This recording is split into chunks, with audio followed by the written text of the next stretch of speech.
Olá, olá, seja bem-vinda, bem-vindo de volta a esse canal. Eu sou Camila Schmidt, psicóloga, e o objetivo desse vídeo é te ensinar como funcionam as distorções cognitivas para que tu aprenda a monitorar melhor os teus pensamentos. E qual é realmente a importância de tu aprender a monitorar os teus pensamentos?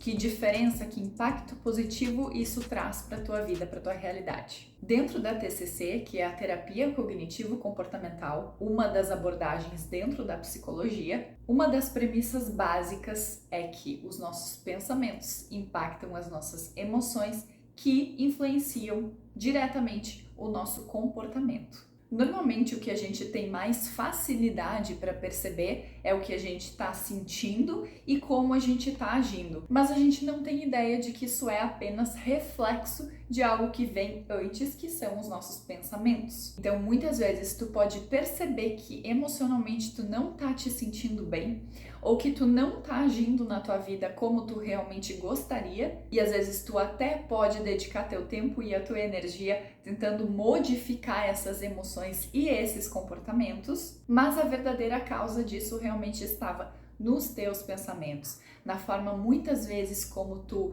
enxergou, como tu interpretou a realidade. Algo muito presente da TCC também é de que a gente não sofre necessariamente pelo que nos acontece, e sim pela forma como a gente interpreta o que nos acontece. No sentido de que, como a gente se sente a respeito da realidade ao nosso redor, não depende necessariamente da nossa realidade, e sim da forma como a gente interpreta ela. E quando a gente interpreta essa realidade de forma errônea, a gente tem então as chamadas distorções cognitivas.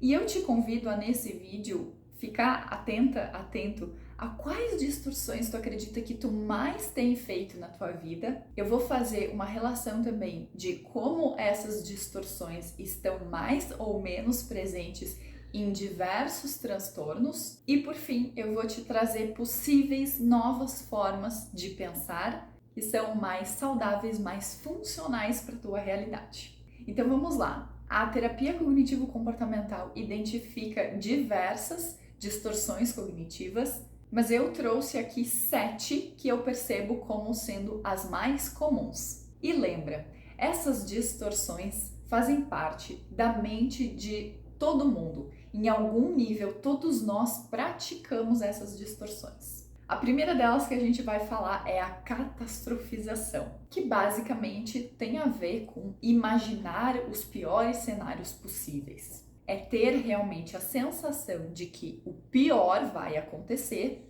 e reagir então emocionalmente e de forma comportamental a isso.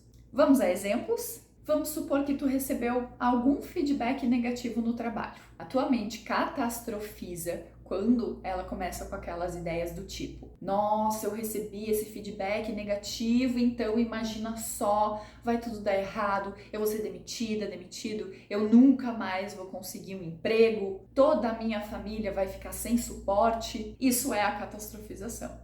E se a gente parar para pensar, não deve ser muito difícil fazer esse raciocínio. Qual transtorno está mais associado à catastrofização? Obviamente a gente está falando de ansiedade.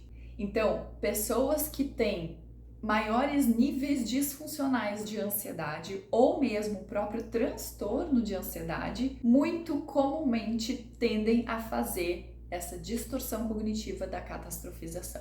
E sim, essa é uma forma equivocada de interpretação da realidade, e ao final eu vou te passar sim outras formas mais saudáveis e funcionais para essa interpretação. Distorção cognitiva número 2 se chama leitura mental ou também adivinhação, que é quando a pessoa imagina que ela tem a capacidade de saber o que o outro está pensando. Um dia eu compartilhei uma foto almoçando sozinha e veio uma seguidora e me falou assim: eu não consigo fazer atividade sozinha, porque eu tenho a certeza de que as pessoas vão pensar de que eu não sou uma companhia agradável e por isso a minha única opção é estar lá sozinha. E eu falei para ela: que interessante, eu penso justamente o contrário. Quando eu vejo alguém fazendo uma atividade sozinha, eu penso: que ótimo, uma pessoa independente o suficiente para não precisar da companhia de ninguém para fazer algo que é importante para ela. Então veja, por que a gente não pode Achar que a gente tem esse poder de adivinhar o que o outro pensa. Em relação a pessoas mais distantes, isso se aplica ainda mais porque a gente não conhece os valores daquela pessoa, o sistema de crenças daquela pessoa. E para pessoas mais próximas também, às vezes a gente pode ter aquela ideia, né? Ah, mas é que eu conheço fulano bem o suficiente. Mas naquele dia especificamente a pessoa pode ter uma reação diferente. Dificilmente, sempre, absolutamente 100% das vezes a pessoa teve determinada reação. Então a verdade é que a gente não tem como saber. Essa distorção cognitiva normalmente está bem presente em pessoas com algum nível de ansiedade social, pessoas com alguma dificuldade de socialização. Por quê? Porque elas sempre fazem a leitura mental, cometem a distorção cognitiva, o erro de interpretação da realidade, de achar que sabe o que o outro está pensando. E, obviamente, esse conteúdo é sempre negativo. Então, como a pessoa acredita que ela sabe o que o outro está pensando sobre ela, ela tende a ter uma evitação, uma esquiva do contato social. Distorção cognitiva número 3 é o chamado pensamento dicotômico, também pode ser chamado de pensamento tudo ou nada ou pensamento polarizado. Esse é o famoso 8 ou 80. É uma coisa ou outra. Não é nada difícil a gente pensar em um exemplo desse tipo de distorção cognitiva, que é extremamente comum, por exemplo, com dieta, com exercício físico. Então, por exemplo, eu estava fazendo a dieta certinha, mas aí eu comi um docinho, então eu vou chutar o balde. Ou, eu quero começar a fazer exercício físico, mas ou eu faço 7 dias por semana, 1 hora por dia, ou nem vale a pena eu começar. Tudo ou nada, esquecendo que existe sim uma infinidade de possibilidades no meio do caminho. Esse pode ser um erro de interpretação da realidade bastante presente nos transtornos bipolares, que é exatamente essa tendência aos extremos. Distorção cognitiva número 4 é a abstração seletiva, que significa basicamente pegar um estímulo, colocar ele em foco e ignorar todo o restante. Exemplo clássico disso, tu faz alguma coisa, não sei, um trabalho para tua equipe, e aí tu recebe feedbacks positivos e tu recebe 1 ou 2 negativos. E aí o teu foco fica apenas naquilo, remoendo aquilo, ignorando todo o restante. Pode estar bastante presente nos transtornos de depressão, porque a pessoa tende a ter esse viés negativado. E agora, sem falar necessariamente de transtornos propriamente ditos, mas desafios que alguém pode estar enfrentando, a abstração seletiva pode estar bastante presente numa falta de autoconfiança, uma baixa autoestima, em que a pessoa só consegue fazer essa abstração seletiva colocando em foco apenas as suas imperfeições, as suas dificuldades, em padrões de autocobrança excessiva, de perfeccionismo. Distorção cognitiva número 5 é o raciocínio emocional, que é basicamente eu interpretar a realidade e concluir verdades a partir do meu estado emocional. Então, por exemplo, uma pessoa vai fazer algo novo que desafia ela.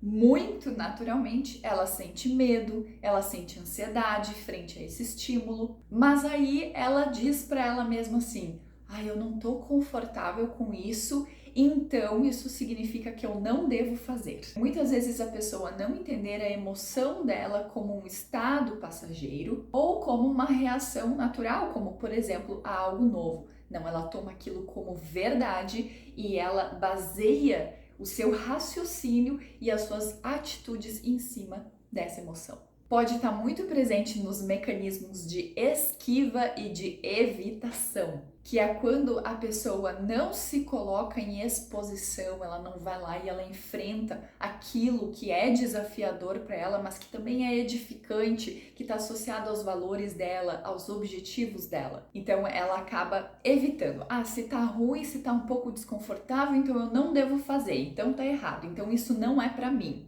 Distorção cognitiva número 6 é a antecipação do futuro, obviamente também muito presente nos quadros de ansiedade, que basicamente tem a ver com aqueles pensamentos de e se, mas será? E é quando a pessoa fica tentando conjecturar ali cenários que podem ou não acontecer. Para essa distorção cognitiva aqui especificamente, eu me lembro muito da frase que diz: 99% das coisas que tu pensa não acontecem e 99% das coisas que de fato acontecem tu nunca imaginou. Ou seja, a distorção cognitiva de antecipação de futuro, ela pressupõe uma ideia errônea de controle. Distorção cognitiva número 7 é a supergeneralização. É pegar um acontecimento, dois acontecimentos e supergeneralizar aquilo para toda a realidade. Muito comum quando a gente tem pessoas que tiveram, por exemplo, experiências difíceis em relacionamentos, tanto com homem quanto mulheres, e daí a pessoa diz: nenhum homem presta. Todas as mulheres são isso ou aquilo. A distorção cognitiva da supergeneralização, ela inclui esses termos de tudo, nada, sempre, nunca. E ela não necessariamente se associa a nenhum transtorno específico, mas pode estar presente em todos eles e, como eu falei antes, não necessariamente apenas quem tem transtornos comete essas distorções cognitivas. Essas distorções cognitivas fazem parte do funcionamento da nossa mente. O ponto aqui é a gente entender, a gente ter informação, conhecimento a respeito de como essa mente funciona, para que eu não seja apenas levada por ela, para que eu tenha essa capacidade de me auto-observar e de me auto-corrigir. E como então a gente pode lidar melhor com essas tendências da nossa mente? Como eu posso interpretar a realidade e pensar sobre as coisas que me acontecem de uma forma mais saudável e mais funcional? Entendendo basicamente que esses pensamentos não necessariamente refletem a verdade. Eles não são certezas, eles são possibilidades, hipóteses. Então, na verdade, eu não sei. Pode ser, pode não ser. É eu exercer essa capacidade de ter pensamento crítico sobre os meus próprios pensamentos, entendendo que muitas vezes esses pensamentos, de novo, não refletem a verdade absoluta, não é que a realidade seja assim, e sim que isso pode estar relacionado com as minhas experiências, com as minhas crenças, com os meus valores, com o meu próprio cérebro primitivo que quer me proteger, que quer poupar energia. Então, eu preciso exercer a flexibilização de pensamentos. Não necessariamente tomar aquilo como, de novo, verdade absoluta, como certeza, e sim como possibilidade, e realmente me perguntando: o que mais pode ser? Se aquela pessoa não me responde há um tempo e eu faço a leitura mental de que é porque é certeza que ela tá brava comigo, o que mais pode ser? Será que a pessoa tá ocupada? Será que ela tá vivendo algo difícil na vida dela? Então, se algo dá errado no meu trabalho e eu já penso: nossa, eu vou ficar sem dinheiro pro resto da minha vida, o que mais pode acontecer? Quais são as outras possibilidades? Ou se eu penso que eu tenho que fazer exercício físico 7 vezes na semana, ou se eu não conseguir fazer isso, então não vale a pena fazer, o que existe no meio do caminho? Será que existe a possibilidade de exercício 2 vezes na semana para eu iniciar? Fez sentido por aí? Eu espero que a partir desse conteúdo tu consiga te observar melhor, te monitorar, te autocorrigir, para que tu tenha esse gerenciamento mais saudável da tua própria mente e, claro, consequentemente da tua vida também. Não deixe de te inscrever no canal se tu ainda não fez isso e quer continuar recebendo conteúdos como esse. Eu te vejo nos próximos vídeos, um beijo grande e até mais!